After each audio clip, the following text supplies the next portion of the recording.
This is Cinderella Stories with Ash and Sab, and we got some exciting storylines to get into today. Focused a lot on the WNBA. We got the Aces hot streak. We got the WNBA dads coming for their daughters. We got Paige versus Caitlin debate. Yep, that has been all over my socials. We'll get into that. And if you stick to the very end, you are going to see me crash out about Ozempic.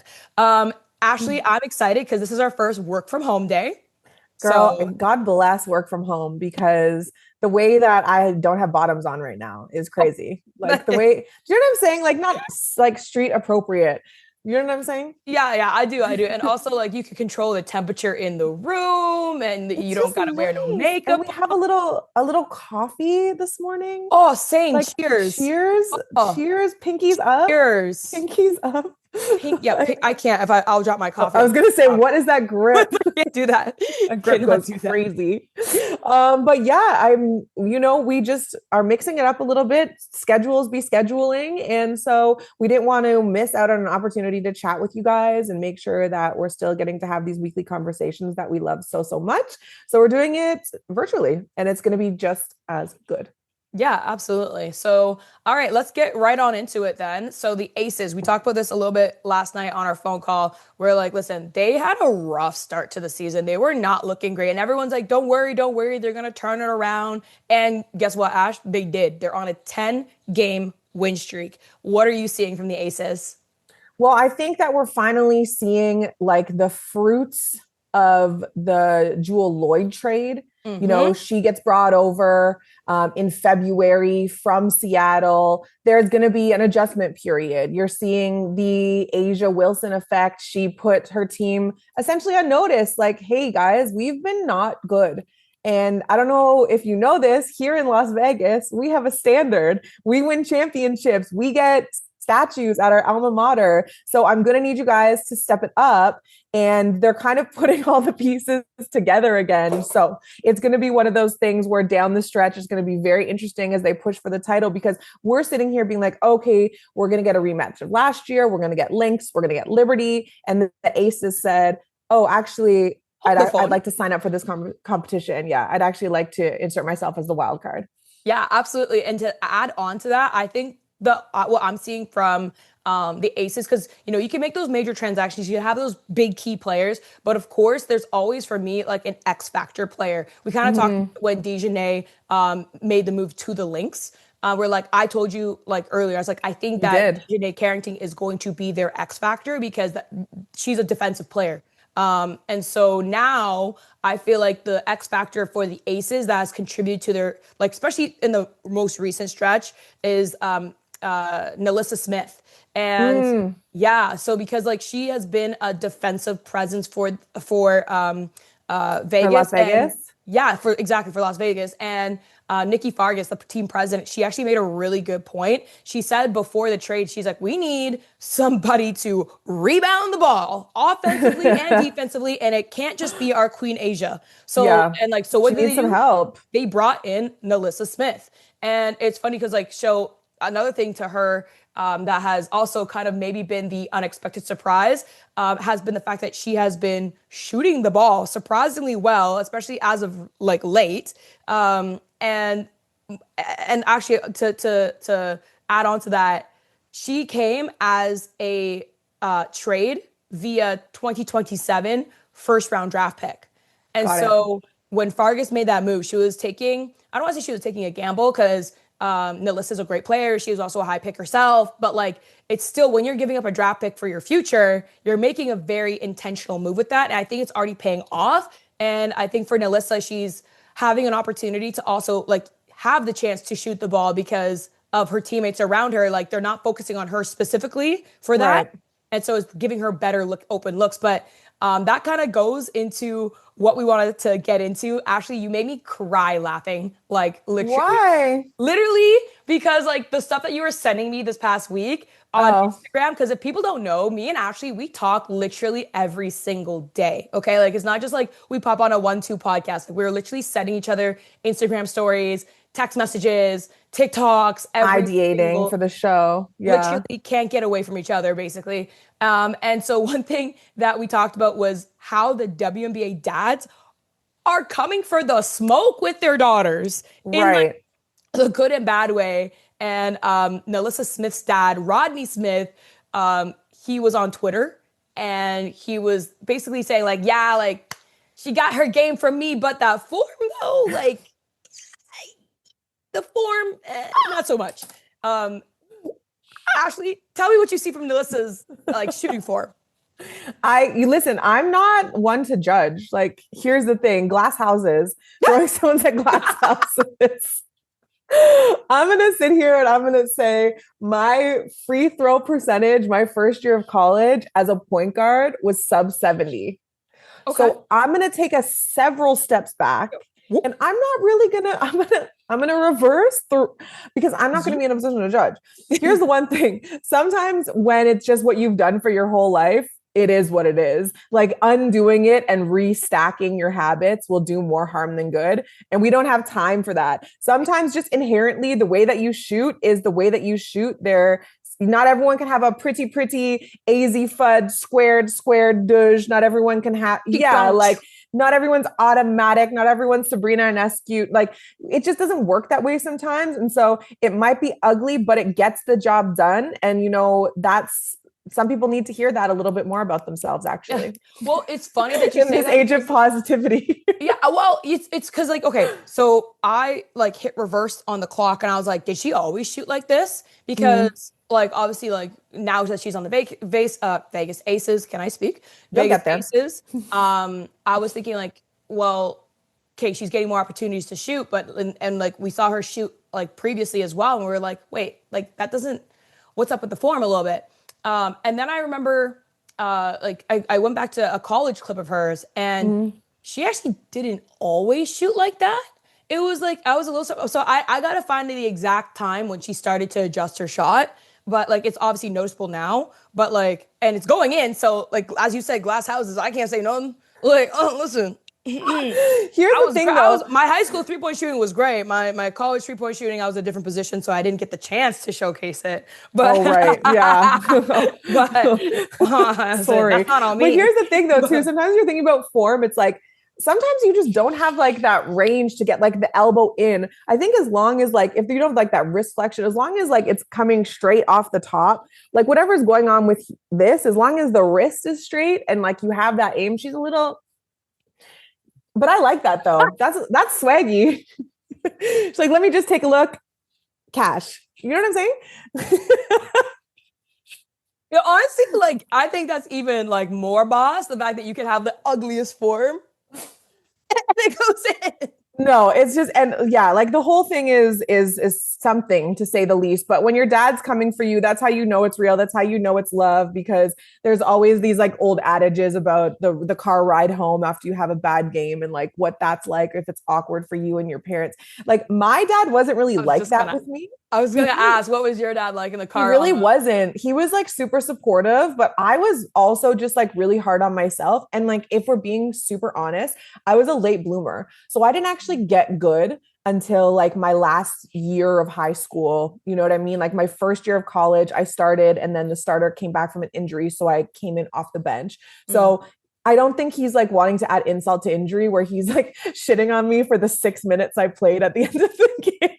It went like 0 for 4, but 2 steals. You know what I mean? He's like, should we go get some snacks? Do you want to go to Sweet Treat? But like you and your sister had pretty high expectations of yourself. So was that like something that your dad? It definitely got intense at times. Yeah, really? I'm not gonna lie. Yeah, it definitely got intense at times, and like, and it was for various reasons, because like, yeah, like as you said, like there's a lot of high expectations. You know, my parents were very adamant.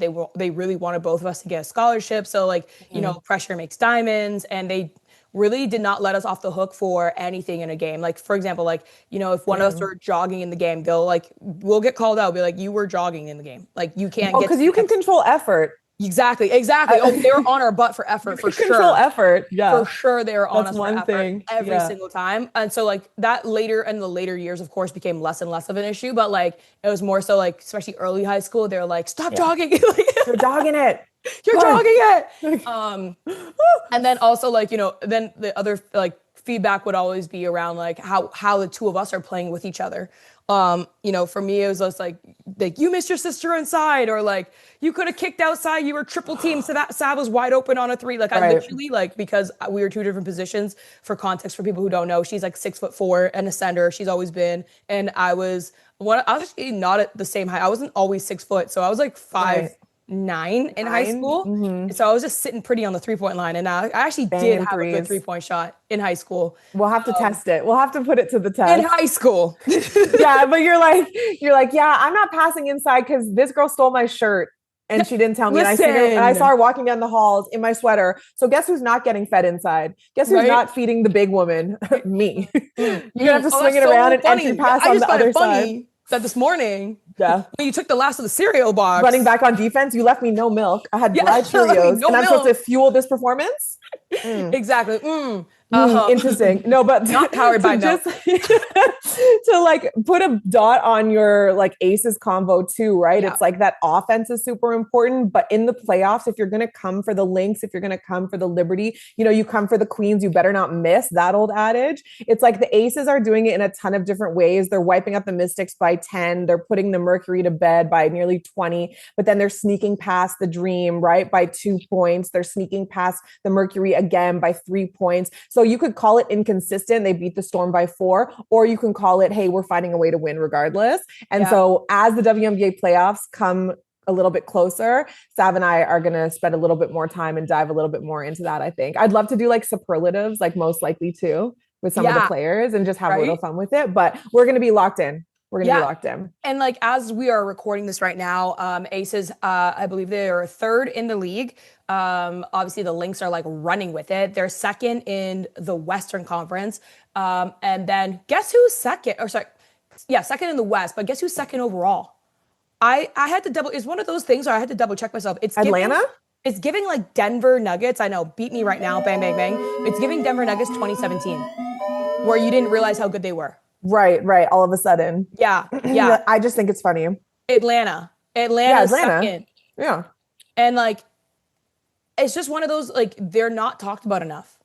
And sometimes it's nice to be that sleeper team though. No they pressure. Are a sleeper team because we're talking playoffs. We're talking like, obviously Lynx, Aces, Liberty, like all these teams were like, Atlanta. Oh yeah, Atlanta. Yeah, they're cool. They're cool. So I'm just giving them a little bit of love. I feel like we'll deep dive into them.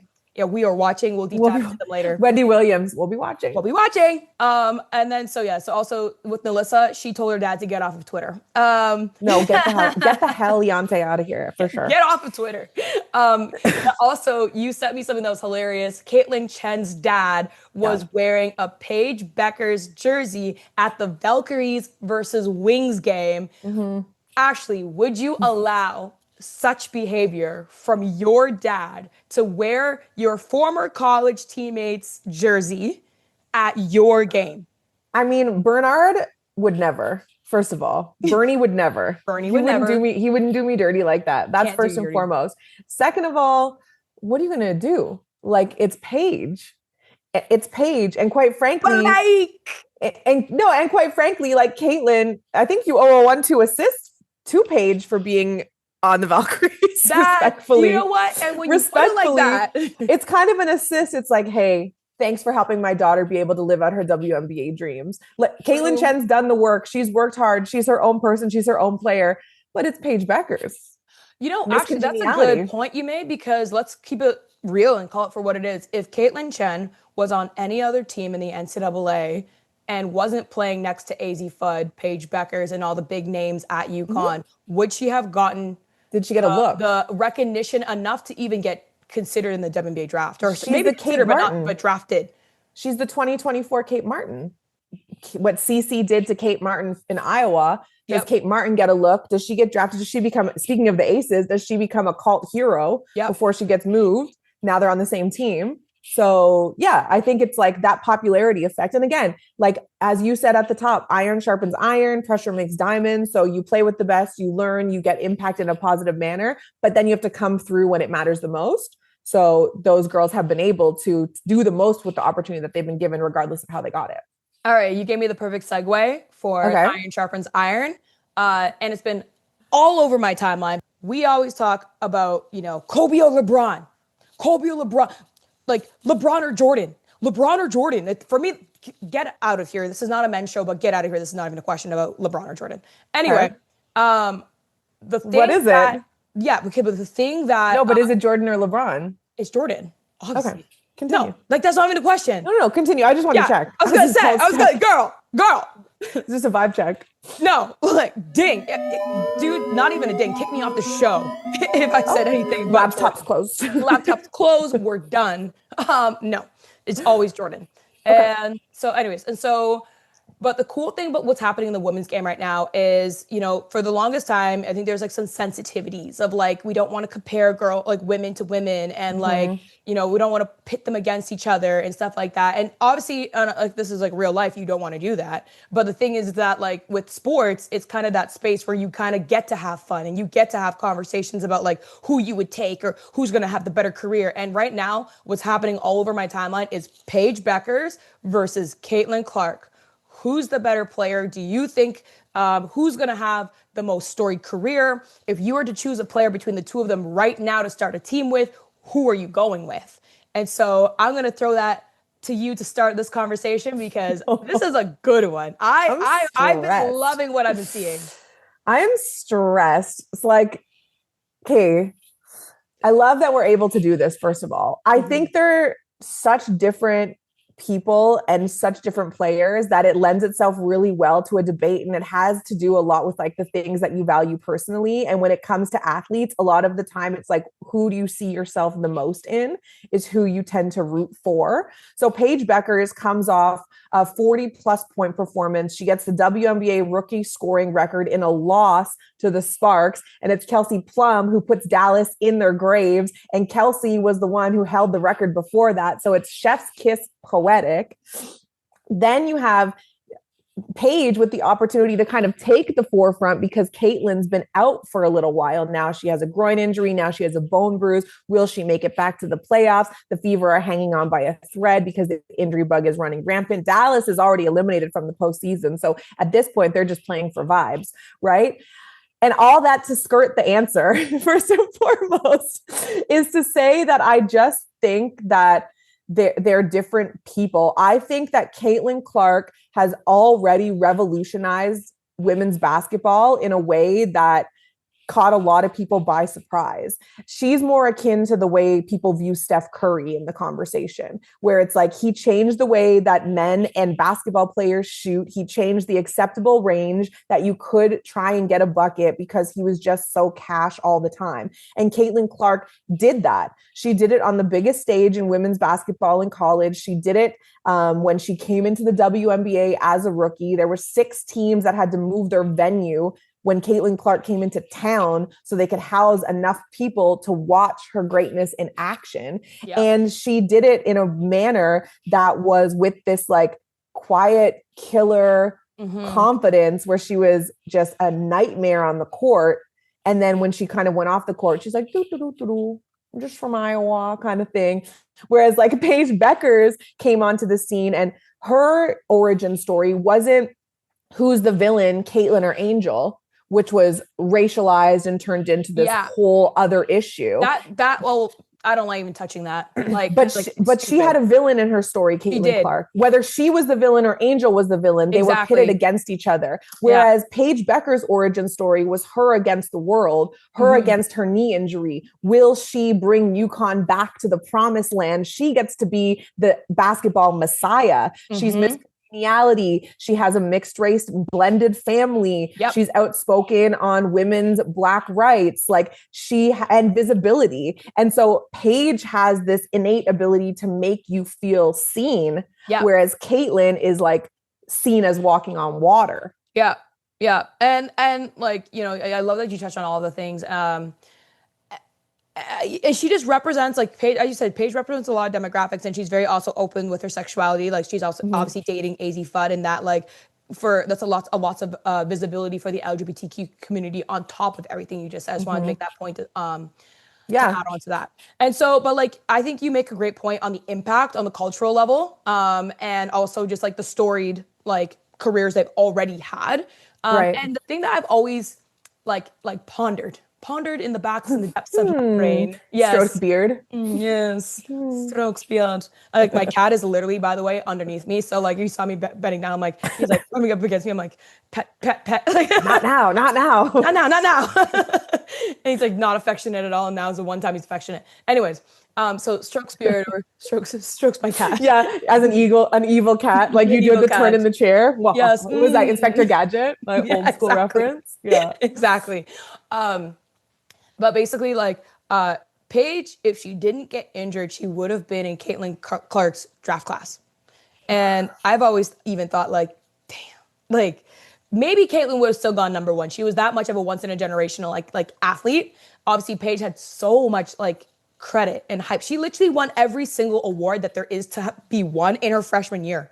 People are like, what more can she win? and like, she was the first one to do it. and she was the first one to do it. The So, Wooden like, Award, the Naismith Trophy, AP Player of the Right? Year. Like, yeah, she Bang, led the bang, Huskies bang, in bang. every major category And what as a gets rookie. me, like if what's and like you talk about the impact more so culturally in their stories, I'm thinking like let's talk about their game on the court a little bit more. Like, okay, Sure. like first of all, before leading up to the injury, Caitlin Clark's shooting percentage has significantly decreased this season, especially from 3-point land, which is obviously where she's like She the makes best her from. money. Now, I think there's obviously a lot of factors that go into that. Like she's so heavily guarded. She's, literally like it's statistically proven she's actually one of the most fouled players in the WNBA currently.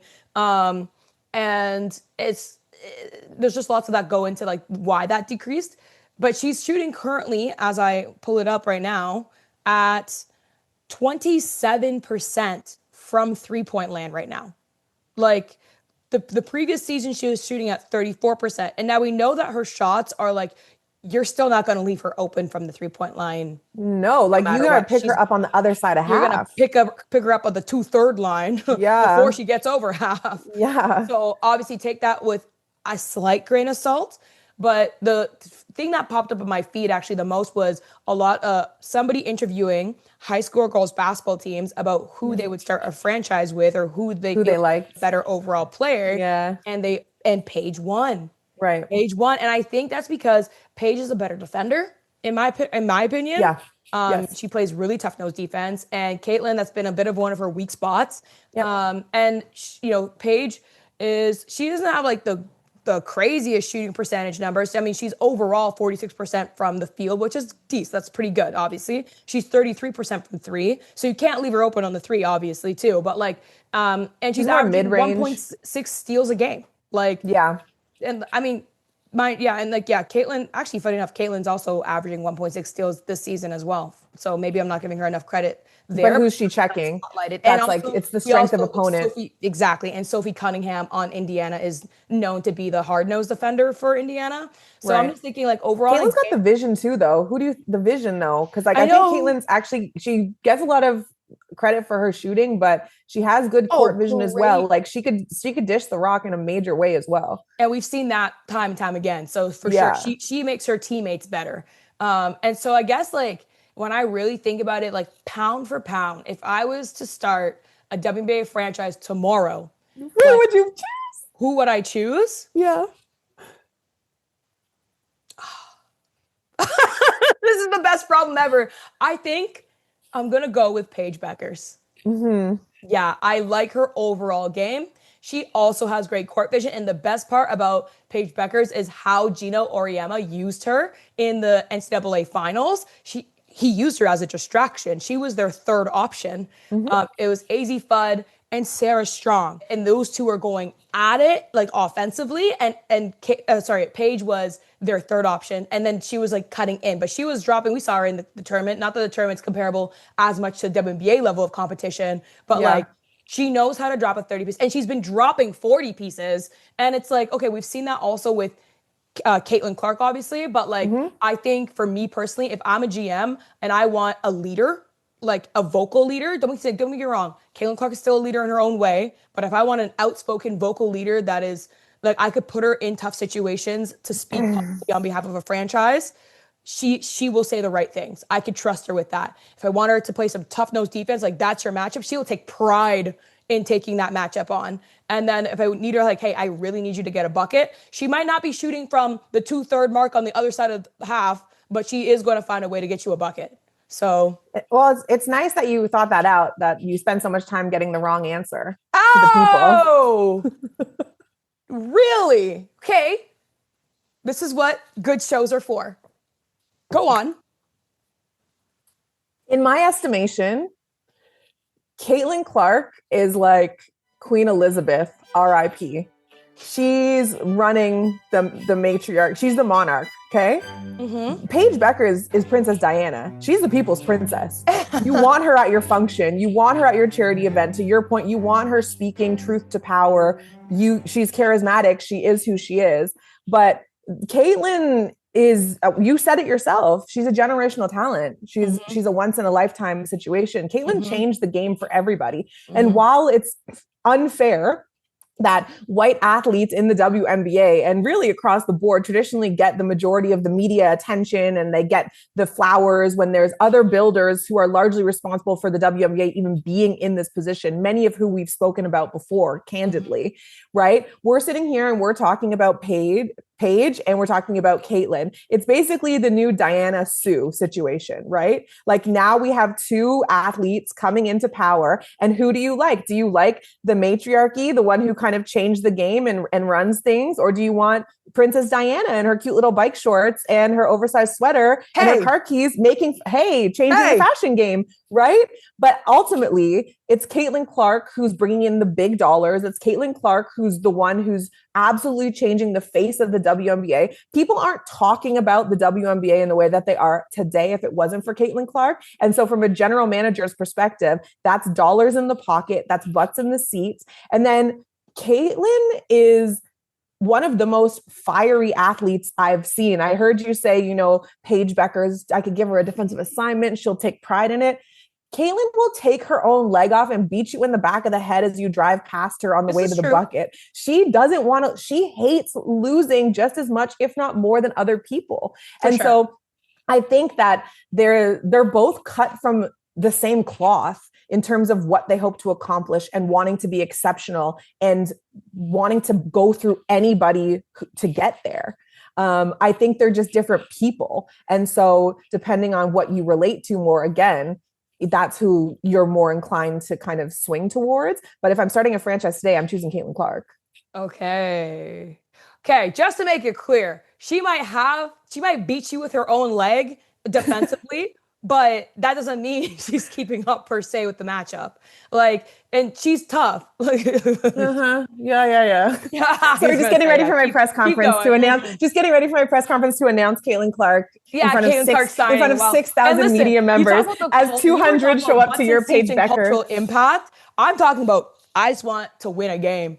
I want to play the game. And don't be wrong, Caitlin Clark can certainly win a game for you. I will say, Caitlin has not won the national title, and Angel and Paige did. So I'll give you that. But if I'm starting a franchise today, give me Caitlin. Ashley, speaking of rivalries, Maria Sharapova was recently inducted into the International Tennis Hall of Fame. And guess who was introducing her? None other than her biggest rival of all time, Serena Williams. The girlies came together. Serena said some really beautiful things. She even said at one point in the speech introducing Maria into the Hall of Fame. And by the way, go back, watch the entire thing. It's 14 minutes long. It's probably one of the best Hall of Fame speeches I've ever heard of, especially from the tennis world, but just in general too. But Serena said under different circumstances, they would be friends. And that was actually coming from a mutual friend of both of theirs. And had they recently obviously both retired, recently-ish being in the decade, and so now they're actually close. What do you make of Maria Sharapova in getting inducted, but then also just Serena Williams and the kind words she had to say also about them? Well, regardless of Maria Sharapova's success on the court, she was the highest earning female athlete for 11 years straight. She made nearly $300 million over the course of a decade, including tournament winnings. She won 5 major championships. She won 36 WTA titles on tour. And maybe most impressively, she's like one of 10 players to get the Grand Slam, which is winning each major tournament at least once. So yes, into the Hall of Fame, absolutely no one's going to argue that point. But I think the most interesting component is this rivalry or competition between Maria and Serena. And it all started in 2004 at Wimbledon. Serena Williams was the two-time defending champion. And in struts this young Russian Maria, 17 years old. She comes in and she beats Serena at Wimbledon at her own game. She dashes her away. And Serena's sitting there like, ¿Qué pasa? Who the is this? Who is this teenage girl? She was like the third youngest to win the tournament ever. And that, I think they used the word rivalry in the sense that they were both kind of two really well-known players. But in terms of the result, it really wasn't a rivalry. Sharapova won in the Wimbledon finals. She beat her at a tour championship that same year. And then she lost 18 straight. She lost 18 straight matches. The only other result she got over Serena was a walk-off in like 2018 or something like that, where Serena couldn't play. She withdrew. So Maria Sharapova got to advance to the round of 16 or something like that. But I think it was in the Australian Open. Nonetheless, it was one of those things where Serena took that and I took that personal. I read an excerpt out of Maria Sharapova's book. I saw that. Yeah, right. She wrote back in 2017. And basically, and this is, keep in mind, Maria retired in 2020. So the book came out 2017, just kind of a couple years, probably more so reflective looking back at her career. Yeah, she was at the end of it. Exactly. After a series of surgeries. Yeah. Exactly. So she was kind of more like in that like reflective, like still raw coming out of being an athlete, probably mindset, I imagine, when she was writing the book. And she did say that like she beat everybody that beat Serena. But when it came to Serena, that was where she hit like a ceiling every single time. And she did also say in the book basically that that she actually wished that they were friends. And keep in mind, this is before they retired and stuff like that. So, but she did say that it was their rivalry, she feels like, that also pushed them so far in their careers. And even Serena said in her speech inducting Maria that like, had she known she's going up against Maria, she'd watch what Maria's weaknesses were the previous match to know what her strengths would be when she was going up against her. Because she said whatever match Maria, like her weaknesses were the previous one, she would make them her strength the next one. And that's on competition. That's on so much competition. I love that you brought that up, partner, because I have the exact quote, great minds think alike. And you're spot on. You're spot on. This I loved. We are not friends, period. It's like very much Eastern European. We are not friends. Bye. That's my Russian accent. No, we are not friends. She said, we are not at all. I think to some extent we have driven each other. Maybe that's better than becoming friends. Maybe that's what makes us fire up the proper fury. Only when you have that intense antagonism can you find the strength to finish her off. And that's on some like Grecian warfare shit.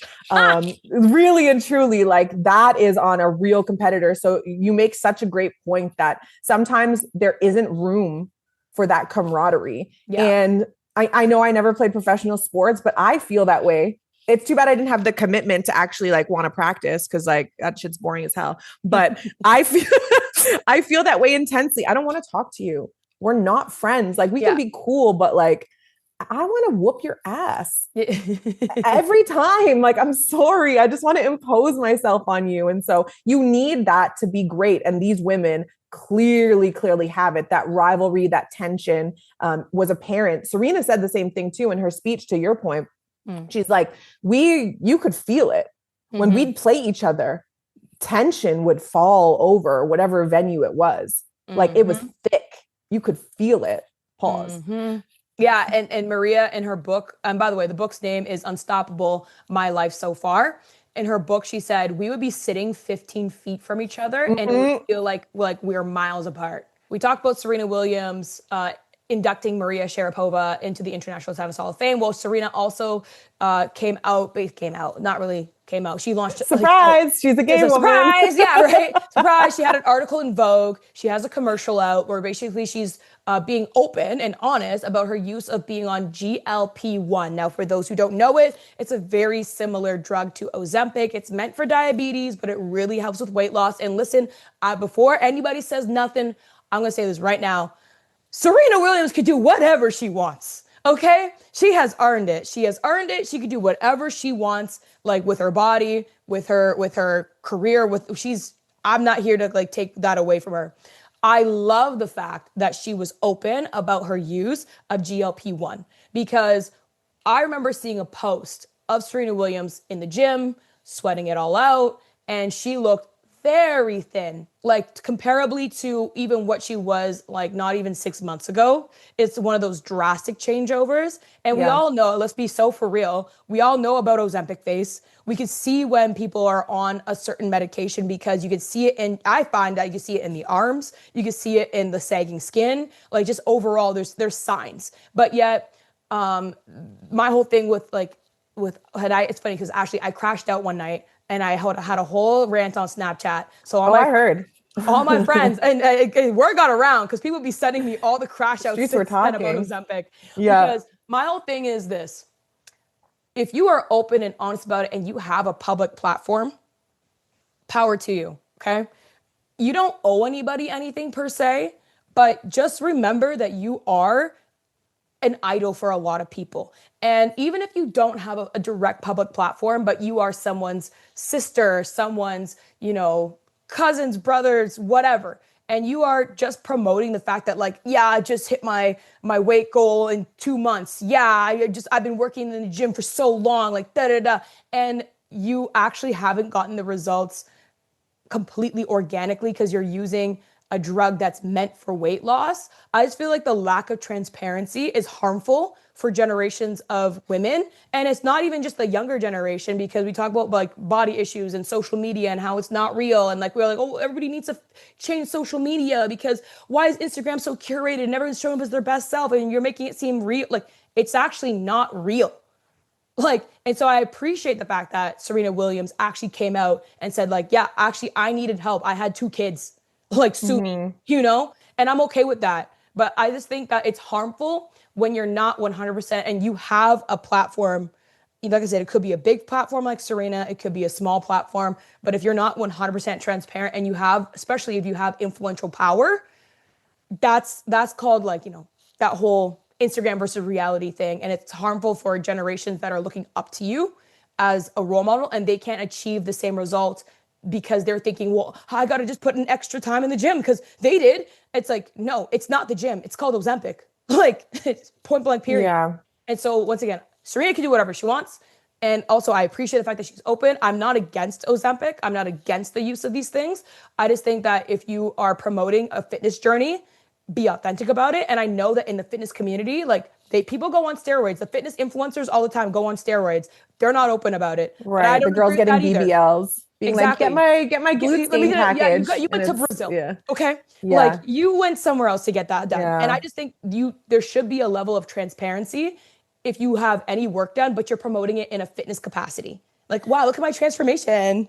So the one thing that I will say about that is, to your point, no one owes you anything. They don't. And in a lot of instances, people become these role models and these individuals that are looked up to, and they didn't ask for it. And they don't claim to be, and they don't say that they're perfect and flawless and yada, yada, yada. There is a line, though, to your point, where you're claiming something is all natural when you're claiming it happened one way and it didn't. And that's just a lie. But I will say that there is a responsibility for the consumer as well to be a little bit more media literate and understand that people say it all the time. Instagram is not real life. Touch grass.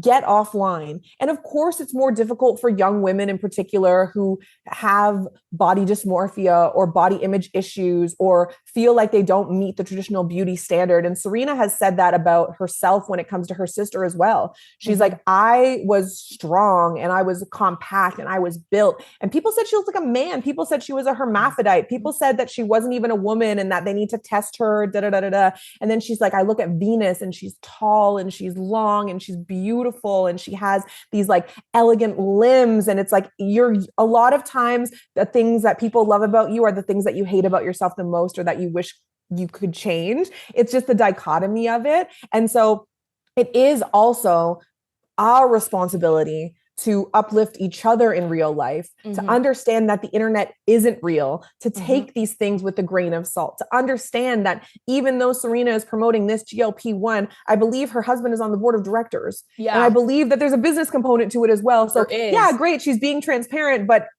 at what cost? Like, what's the rub here? Well, it is personally beneficial for her to be open and honest about it. So there's still a marketing and media angle. And so this isn't coming to us through the good grace of her heart and wanting to let younger girls know that you are okay just how you are, even though I'm sure she feels that way. I'm sure she's not going around to kids camps and being like, lose 20, get a nose job, your hair sucks. Like, that's not her ethos. But at the same time, we also, again, media savvy to say, hey, she's being honest. Why? Well, because there's something to gain from it, from her perspective as well. She gets to come off and say, oh, she's being honest, she's being transparent, but there's a financial component to it. Maybe now she doesn't get asked these questions. Some of the scrutiny subsides because now she's been open about it and she's like, yeah, I own that. You know what I mean? And so I think, again, I'm only going to reiterate it one more time because I've already said it twice, but you need to be media savvy. You need to be media aware, and you need to find people that you want to emulate, that you actually know in real life. We talk about networking a lot and how you're like, oh, I want to network up. And you go to an event, you're like, oh, what do you do? Oh, forget it. Oh, what do you do? Oh, forget it. Because you want someone with this big title that you want to be aligned with. Well, it's like, actually, if you just build with the people beside you, I don't know if you're on top of me or beside me, depending on this edit. If you just build with the people beside you, then that's when some of the magic can happen. So media awareness and internet literacy are also your responsibility. Yeah. Amen. And that's on period. That's on period. I know. I don't think there's anything else to add on that. I love the fact that she touched on the point that her husband is on the board. Like, and And it is what it is. Listen, everyone has an agenda for a lot of different reasons, and it's not good. It's not bad. It's just the reality of the situation. Like, it's fine. You could tell that she had done something. I mean, like, shout out to her for not losing her muscle definition, because that's one thing that this Ozempic GLP-1s do. And to your point about like the saggy face and skin and stuff like that, is like, if you're not working really, really hard, Ozempic doesn't discriminate against what it's removing. So it's going to be muscle, it's going to be fat, it's going to be everything. So she obviously was still working. She still got a booty. She still got her arms. Like, hasn't cheated anything once in her life. Like, you've seen her career. She doesn't take the easy way out, as she said. That I believe. However, let's just take a step back from these celebrities, and instead of idolizing her, just like idolize me and Sam. Facts, right? Facts. Let me tell you something. It's au naturel over here. Trust me. For now. No. Until my future husband's on the board of GLP-1. Speak for yourself. Speak for yourself. Until come talk to me in another decade. Yeah. Until Cinderella Stories hits 1 million streams, then it might be a different story. But hey, Anyway. All right. Well, this episode was sponsored by Turkey. And so veneers and buckets. Veneers and buckets. Veneers and buckets forever. Now this segment's going to be called Veneers and Buckets. I love. Okay, perfect. All right. Thank you for listening to another episode of Cinderella Stories. You know where to find us. Hit subscribe. Follow us, Ashley's account, my account, and then also Cinderella Stories Pod on Instagram. We'll catch you guys next time. Bye.